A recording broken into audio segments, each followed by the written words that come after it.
Bom dia, queridos alunos. Na aula de hoje, vamos estudar as propriedades magnéticas dos materiais.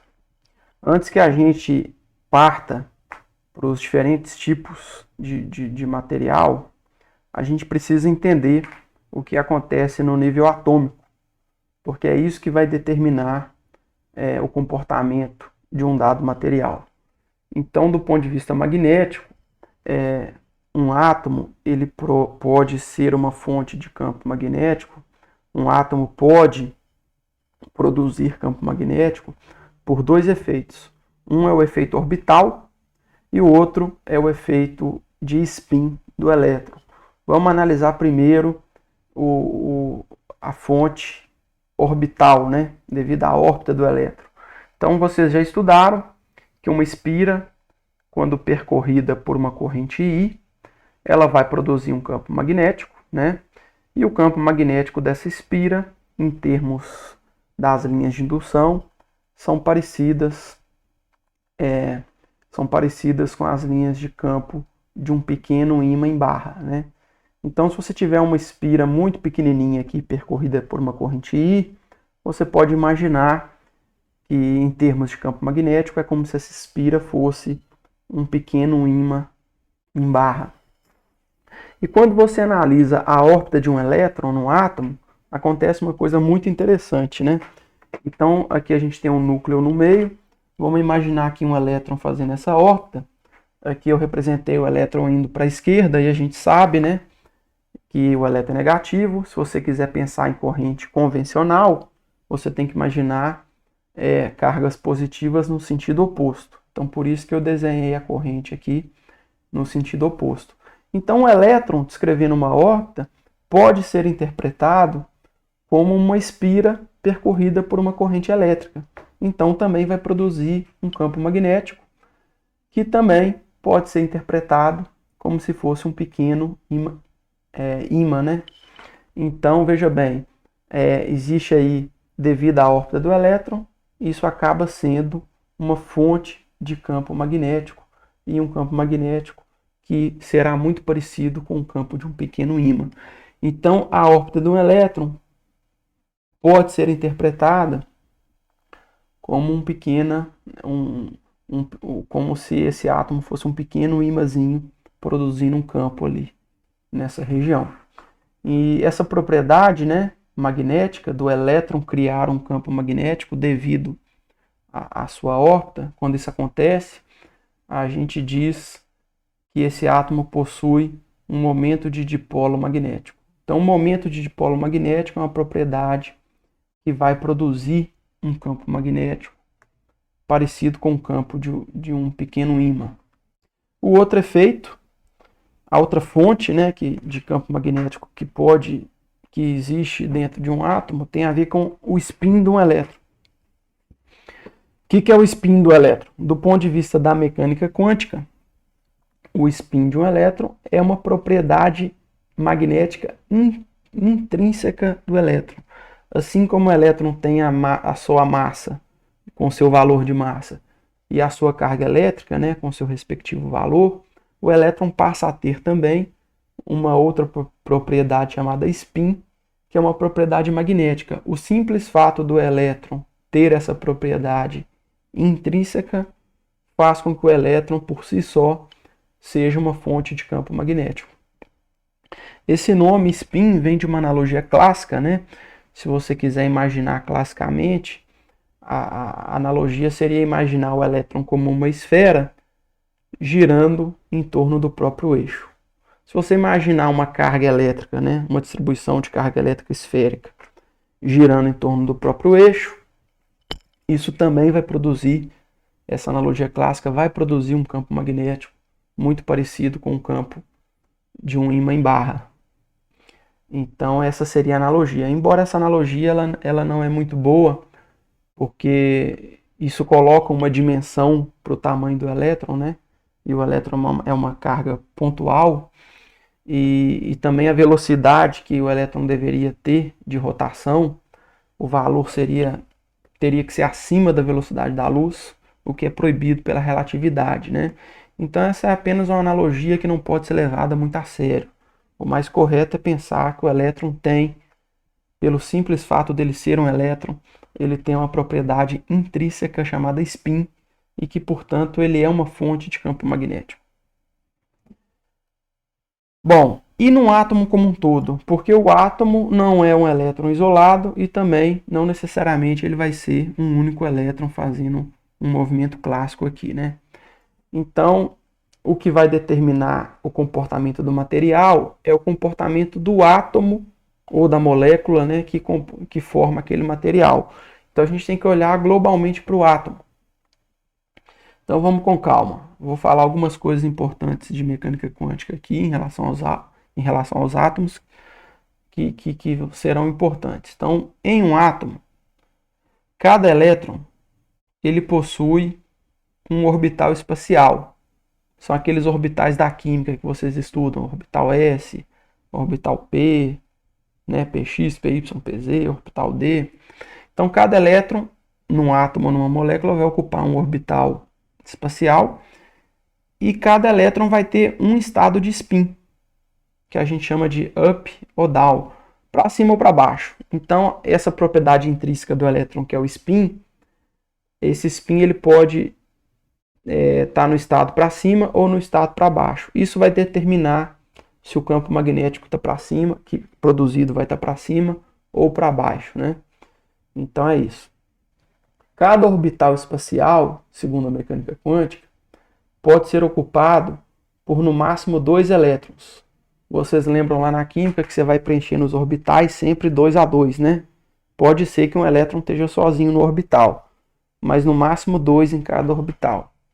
Se o orbital espacial estiver duplamente ocupado, os elétrons, esse par de elétrons que estão nesse orbital, obrigatoriamente, eles precisam estar com spins emparelhados. E aí, quando você tem um par de elétrons com spins emparelhados, acaba que o campo magnético de um spin vai ser cancelado pelo campo magnético do outro. Então, esse par de elétrons não vai contribuir como fonte de campo magnético. Mas se o elétron estiver sozinho, aí sim ele contribui. Ou se tiver 2 elétrons e orbitais espaciais diferentes e ambos para cima ou ambos para baixo, aí eles contribuem. Então, isso tudo faz parte do jogo, né? Agora, o que vai determinar se um átomo de um dado material ele é ou não é uma fonte de campo magnético? Ele possui ou não possui um dipolo magnético permanente? Se o átomo possuir um dipolo magnético permanente, você pode imaginar que aquele átomo é como se fosse um pequeno ímãzinho. Se ele não possui, é como se ele não fosse um ímãzinho. O que vai determinar é a configuração eletrônica global desse átomo. Então você tem que ver ali globalmente para esse átomo, ou se for uma molécula, né, como que é a configuração eletrônica ali dos orbitais, quais orbitais estão ocupados, se estão duplamente ocupados ou não, para que no global você veja se aquele átomo vai produzir ou não um campo magnético, né? E aí pode ser que ele produza ou pode ser que ele não produza. Isso vai determinar o que vai acontecer. Ou seja, se um átomo ele pode ou não ser considerado um ímã elementar. Então vamos começar com o primeiro material importante, que são os materiais diamagnéticos. Um material ele vai ser considerado diamagnético se os átomos ou moléculas que compõem esse material não possuem dipolo magnético permanente.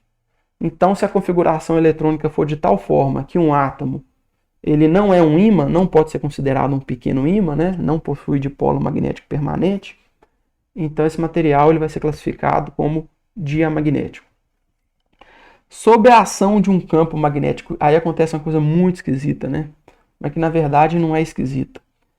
Se um campo magnético externo for aplicado, né, o material foi colocado numa região onde existe um campo magnético, são induzidos momentos de dipolo de sentido contrário ao campo. Então veja bem, cada átomo desse material não é um ímãzinho.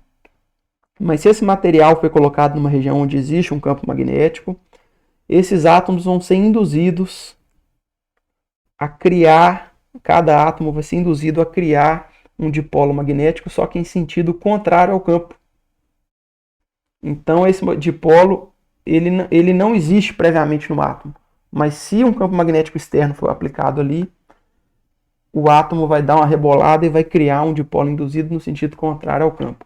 Isso parece ser muito esquisito, mas na verdade isso tem a ver com o campo magnético provocar uma força magnética na órbita do elétron, que é uma força centrípeta, que vai atuar no sentido dele orientar sempre em sentido contrário, né? É complicado, mas não é. E, enfim, então se esse material diamagnético, para ilustrar, então se esse material diamagnético ele vai induzir com que cada átomo vire um pequeno ímã, mas em sentido contrário ao campo externo, o campo resultante ele vai ser enfraquecido, ele vai passar a ter um valor menor, né, do que o inicial, porque agora o campo resultante é o campo externo que já existia, mais o campo criado pelo material. Se o material se orientou, né, criou dipolos em sentidos contrários ao campo, o campo resultante ele vai ser enfraquecido. Exemplo: bismuto, cobre, água, prata, ouro, chumbo. A maioria dos materiais serão diamagnéticos. Então, para ilustrar aqui, né, vamos imaginar aqui que eu tenho um ímã muito forte, um polo norte, eu estou na região central aqui, né? As linhas de campo estão aqui de azul. E aí você colocou ali nessa região um material diamagnético. Se cada átomo ou molécula desse material vai criar um dipolozinho, mas que vai apontar no sentido contrário ao campo, no frigir dos ovos, você pode representar esse material aqui, é como se ele tivesse virado, né, do ponto de vista magnético, se magnetizado em sentido contrário ao campo externo. Então, quando você olha isso, você vê que norte com norte vai ter uma repulsão. Então, esse ímã, né, quando você pega um ímã forte e coloca próximo ao material diamagnético, esse material diamagnético será repelido pelo ímã. E, claro, ação e reação, se o ímã repele o material também vai repelir o ímã, né? Então, materiais diamagnéticos são esquisitos, né? Eles se magnetizam em sentido contrário ao... Inicialmente, o material não tem magnetização nenhuma no nível atômico, mas se um campo externo é aplicado, os átomos vão se criar dipolos permanentes orientados de tal forma que o material se magnetiza em sentido contrário ao campo aplicado e, portanto, vai ter uma repulsão. E se o campo resultante for removido, aí o material volta ao normal, né? Aquele momento de dipolo induzido, se o campo externo for removido, ele some e o material volta ao seu estado natural. Vou mostrar aqui um exemplo que rendeu um prêmio Ig Nobel para esses dois cientistas. Eles fizeram um experimento fazendo um sapo levitar, né? O sapo, ele pode ser considerado um material diamagnético, porque você tem ali, por exemplo, muitas moléculas de água, né, na estrutura do sapo. Então, quando você aplicar um campo magnético muito forte no sapo, imagina que esse material aqui é o sapo, né? Aplicando um campo magnético muito forte, você vai provocar uma repulsão no sapo. Então, esses cientistas pegaram uma bobina aqui, resfriaram essa bobina até ela virar um supercondutor. Com isso, eles conseguiram imprimir nessa bobina uma corrente absurdamente alta, que consequentemente produziu um campo magnético absurdamente alto. E aí esse campo magnético absurdo, que vai repelir o sapo, porque o sapo é diamagnético, essa repulsão foi tão grande que essa repulsão conseguiu equilibrar o peso do sapo e o sapo ficou levitando. Então vou mostrar aqui para vocês um trechinho desse experimento. Depois, quem quiser, tem vários vídeos. Então tá aqui, vou mostrar o sapo levitando. É um vídeo curto, né? O sapo quer cair devido ao seu peso, mas a repulsão, né, do campo magnético em cima do sapo, que é diamagnético, está fazendo esse sapo levitar. Se você entrar no site, você vai ver vários vídeos, fizeram isso com um gafanhoto também, com morango, com uma bola de água, depois vocês confiram lá. E voltando aqui, só para citar, esse cientista aqui, o André, que ganhou o Ig Nobel em 2000, curiosamente em 2010 ele foi ganhador do Prêmio Nobel, né, que é o prêmio mesmo que importante da ciência, com um trabalho sobre grafeno. Ele é o único cientista que ganhou os dois prêmios, né?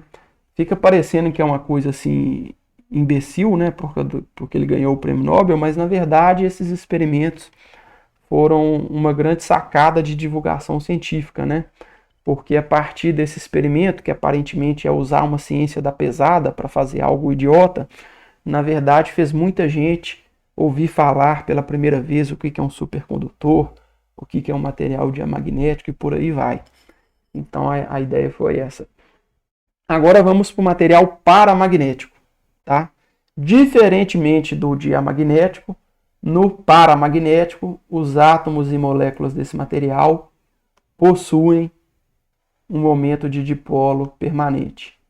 Então, seja por efeito orbital dos elétrons, seja por spin de elétron que não está emparelhado em algum orbital, não interessa se é orbital ou se é de spin, o átomo do material paramagnético ele acaba tendo um dipolo magnético permanente.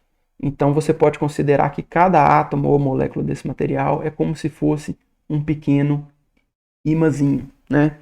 E aí vai acontecer o seguinte: sob a ação de um campo magnético externo, esses átomos e moléculas, que são pequenos ímãzinhos, eles vão se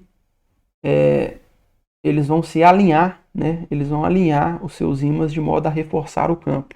Então seria isso daqui, ó. Na esquerda, a gente tem aqui cada átomo está sendo representado por uma setinha que representa a orientação desse pequeno ímãzinho, né? Que a gente considera cada átomo.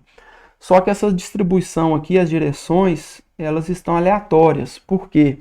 Porque você tem uma agitação térmica, né? Agitação térmica que vai fazer com que esses átomos, no frigir dos ovos, eles têm, apesar de cada átomo ser um ímãzinho, quando você analisa o material como um todo, você vê que essas orientações são meio que aleatórias. Então esse material não produz campo magnético numa situação normal. Mesmo cada átomo sendo um ímãzinho, como você tem cada átomo orientado numa direção diferente, globalmente esse material não é considerado um ímã, né? Ele não produz campo magnético. Mas se um campo magnético externo for aplicado, essa linha mais comprida aqui, ó, um campo B0 foi aplicado, a gente já sabe que uma agulha magnética, quando você tem um campo magnético aplicado ali, a agulha sempre gira e vai atingir o equilíbrio, alinhando sempre no mesmo sentido do campo. Então esse campo externo, ele vai fazer com que esses átomos, com que a direção desses dipolos magnéticos girem, de modo a se alinhar com o campo magnético. E aí o que vai acontecer?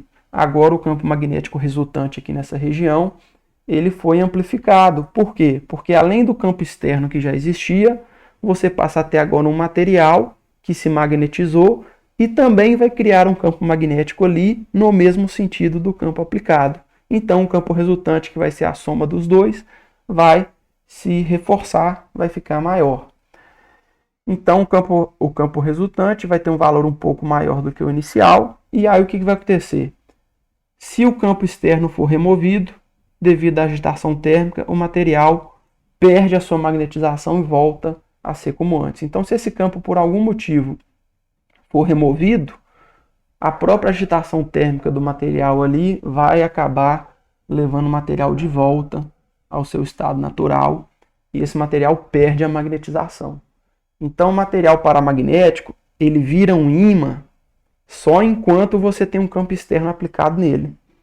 Quando no momento que o campo externo é retirado, esse material deixa de ser um ímã e volta ao seu estado natural. Exemplos de materiais paramagnéticos: magnésio, alumínio, platina, sulfato de cobre.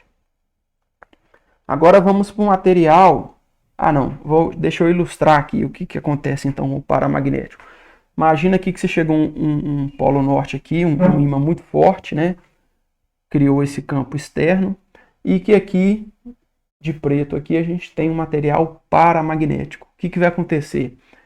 Os átomos, os dipolos permanentes dos átomos vão se alinhar, e você pode interpretar esse material agora como se fosse um ímã, né? Ele está magnetizado, como se fosse um ímã alinhado no mesmo sentido do campo. E aí o que vai acontecer? Quando você analisa como se fosse um ímã aqui, olha lá, norte com sul. Então esse ímã que está aplicando o campo externo, ele vai atrair o material. Então os materiais paramagnéticos, você chegar com um ímã forte perto deles, se o material for paramagnético, ele vai ser atraído pelo ímã. Ao contrário do que acontece com o diamagnético, que é repelido, né? O paramagnético ele é atraído. Ação e reação, o material também vai atrair o ímã, claro. Então vamos lá. Vamos agora para o material ferromagnético. A gente falou do paramagnético, agora vamos para o ferromagnético. No início aqui é muito parecido com o paramagnético. Ó. No ferromagnético, as moléculas ou átomos do material possuem dipolo magnético permanente. Então até aqui, muito parecido com o paramagnético. Onde está a diferença? A diferença está aqui, ó. Existe uma interação forte entre os átomos vizinhos, e isso vai criar no material regiões que a gente vai chamar de domínios magnéticos. O que significa isso? Deixa eu voltar lá no paramagnético. Olha, no paramagnético, cada átomo é um pequeno ímã, mas a interação entre os átomos vizinhos são muito fracas. Um átomo não consegue fazer o seu átomo vizinho alinhar na mesma direção, no mesmo sentido. Já no material ferromagnético, não. Esses ímãs elementares aqui de cada átomo, eles são mais fortes, então eles vão interagir mais fortemente com seus vizinhos. Então você vai acabar fazendo com que numa região menor aqui, esses átomos que estão na mesma vizinhança, eles vão acabar se alinhando na mesma direção, no mesmo sentido. Então você vai criar regiões que a gente chama de domínios magnéticos, que são essas regiões aqui, ó, que estão separadas. O que significa aqui, ó? Nessa região, aqueles átomos que são vizinhos, por ter uma interação forte entre um átomo e outro, eles entram num acordo e se alinham sempre na mesma direção, no mesmo sentido. Só que esses átomos aqui, eles não têm influência sobre átomos que estão mais distantes. Então você cria várias regiões separadas, que são os domínios magnéticos, onde localmente você tem um acordo e um alinhamento dos átomos, né, dos dipolos. Mas globalmente, esses domínios não entraram em acordo ainda. Você pode ter um domínio numa direção e outro domínio numa direção diferente, né? Então, o material ferromagnético tem essa propriedade. A interação entre os átomos é forte e você cria os domínios. E aí o que vai acontecer? Sob a ação de um campo externo, os domínios magnéticos se alinham. Então, se você aplicar aqui um campo magnético externo B0, aqueles domínios que tinham uma distribuição meio que aleatória, eles vão passar a se alinhar com o campo. Então, é um alinhamento de domínios, né? Isso é mais forte do que um alinhamento só de átomos. E assim, o campo magnético resultante, ele vai ficar muito maior do que o campo inicial. Porque agora o campo resultante é o campo que já tinha, mais o campo magnético desse material que está magnetizado. Outra coisa importante é o seguinte, se o campo externo é removido, ao contrário do material paramagnético, que devido à agitação térmica ele voltava ao normal, agora não. O material ferromagnético ele vai manter a sua magnetização. Então, se por um acaso você tirar esse campo externo B0, a própria interação entre os domínios magnéticos são fortes o suficiente para que o material mantenha boa parte da sua magnetização. Então, esse material continua sendo um ímã. Então, olha a diferença. No paramagnético, o material, quando tem um campo externo, ele se alinha, o material vira um ímã, mas quando você tira o campo externo, a agitação térmica volta o material ao normal e ele deixa de ser um ímã. Aqui não. Se o material é ferromagnético, mesmo quando você tira o campo externo, a interação entre os domínios é forte, de modo a manter a magnetização. O cara continua sendo um ímã, mesmo depois que você remove o campo externo.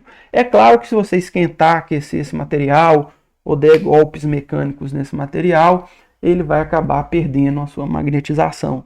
Mas, numa situação normal, ele vai manter boa parte da sua magnetização. Exemplos: ferro, cobalto, níquel e ligas, né, desses materiais. Então, seria isso. Para a gente fechar, eu vou falar da permeabilidade magnética, que é uma coisa importante. Vocês viram lá na aula do Pasini, do campo na espira, o campo no fio, o campo no solenoide, que todas as expressões matemáticas de campo magnético aparecia uma constante μ. E essa constante era a permeabilidade magnética do meio. Mas a gente acabou utilizando em muitos exercícios o valor dessa constante para o vácuo, que era μ0 é a permeabilidade magnética do vácuo, que tem o valor 4π vezes 10 elevado a menos 7 Tesla vezes metro dividido por ampere. É uma constante determinada experimentalmente, e a gente sempre usou essa constante do vácuo sem preocupar. Mas o correto é você utilizar a permeabilidade do meio. E lembrando que a gente nunca está no vácuo, né? A gente, no mínimo, está na atmosfera aqui, né? A gente tem um ar, né, do ambiente em que você fez o experimento. Então, o correto é usar o μ do ar e não do vácuo. Mas a gente não preocupou muito com isso. E a gente vai entender o porquê agora. Vamos definir aqui um conceito chamado permeabilidade relativa. Permeabilidade relativa de um material, a gente vai chamar de μr. E a definição vai ser a razão da permeabilidade absoluta do material, μ, dividido pela permeabilidade absoluta do vácuo, que é o μ0, que a gente já está acostumado a usar. Então, a permeabilidade relativa vai ser a permeabilidade do material dividido pela permeabilidade do vácuo. E daqui eu tiro o seguinte, que a permeabilidade do material vai ser simplesmente o quê? A permeabilidade relativa vezes a permeabilidade do vácuo. Então, vamos supor que um dado material qualquer, né, uma substância qualquer, tem uma permeabilidade relativa igual a 2. O que isso está dizendo para a gente? Que a permeabilidade absoluta desse material será 2 vezes maior que a permeabilidade do vácuo. Como as fórmulas do campo magnético aparecem aquele μ lá no numerador, isso significa que se a espira, por exemplo, for mergulhada nessa substância, nesse material, o campo magnético que vai aparecer ali vai ser 2 vezes maior do que o campo que seria produzido no vácuo. Essa é a ideia. Então vamos ver aqui uma tabela, olha só. Para o cobre e para o ar, essa permeabilidade é muito próxima de 1. Olha aqui para o ar, olha. Para o ar eu tenho 1.000, olha quantas casas, olha. A diferença está aqui numa casa bem distante da vírgula. O que isso significa? Que a constante do ar, ela vai ser 1.00, aquele monte de zero, 4 vezes a constante do vácuo. Como a gente nos exercícios raramente vai tão longe nas casas decimais, isso significa que, em termos práticos, para o ar, né, a gente pode usar a constante do vácuo tranquilamente, a menos que você queira alcançar a precisão naquela casa, nessa casa decimal aqui, ok? Mas nem sempre é assim. Por exemplo, se o material for o ferro, essa permeabilidade relativa pode chegar a 5.500. O que isso significa? Que se o campo magnético tiver ali, se ele estiver sendo aplicado num material que é o ferro o campo magnético ele pode ser mais de 5.000 vezes maior. Vamos ter um exemplo aqui, ó. Aqui a gente tem um solenoide, e se a gente aplicar uma corrente nesse solenoide, eu sei que vai ter um campo magnético aqui dentro. Isso aqui vai ser praticamente um ímã, né? O campo de um solenoide produz um campo parecido com o de um ímã em barra. Mas se você colocar aqui dentro um prego de ferro, que é um material ferromagnético, o que vai acontecer? Como a permeabilidade do ferro ela é muito relativa, é muito alta, isso vai fazer o campo magnético aqui nesse interior ser amplificado muito, né? Então, por exemplo, se a gente considerar aqui 5.000, aqui é até 5.500, né? Depende das condições. Vamos considerar 5.000. Significa que o campo magnético aqui dentro, com o prego, vai ser da ordem aí de 5.000 vezes maior do que o campo que existe sem o prego aí dentro. Então isso daí é utilizado para você pegar o ímã de uma bobina, por exemplo, que produz um campo magnético. Se você colocar no interior dessa bobina ou desse solenoide ferro, por exemplo, isso vai fazer esse ímã, né, que a gente chama de eletroímã, ser muito potente, porque o campo magnético ali ele vai multiplicar por um valor, né, absurdamente alto. Isso é utilizado nos eletroímãs. Vou mostrar aqui para a gente fechar o videozinho de um equipamento desse, de uma empresa qualquer, né, para vocês verem o que acontece. Então a gente está aqui. Aqui é o eletroímã, ó. Aqui dentro, aqui a gente vai ter uma bobina que você vai ligar uma corrente elétrica. Isso por si só já cria um campo magnético, mas você vai colocar no interior dessa bobina um material ferromagnético para que esse campo magnético seja absurdamente alto. Então aí é uma simulação, né? Aí, ó. E você vai usar isso, gente, para esse ímã, né? Esse ímã muito potente, feito desse eletroímã, para atrair materiais ferromagnéticos. A gente já viu que se o material é ferromagnético, ele é atraído pelo ímã. Então você vai usar isso muito em ferro velho. Você precisa pegar materiais pesados e transportar de um local para o outro. Então aí, ó, você liga a corrente, isso vira um super ímã e você passa a carregar o que você quer carregar. Depois, se você quiser soltar esse material, você desliga a corrente, né? E aí vai ser, o campo magnético vai desaparecer. E aí o material vai ser liberado onde você quer.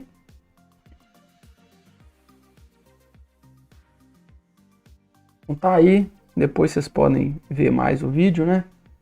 Seria isso. Por hoje é isso. Espero que vocês tenham gostado. Forte abraço a todos.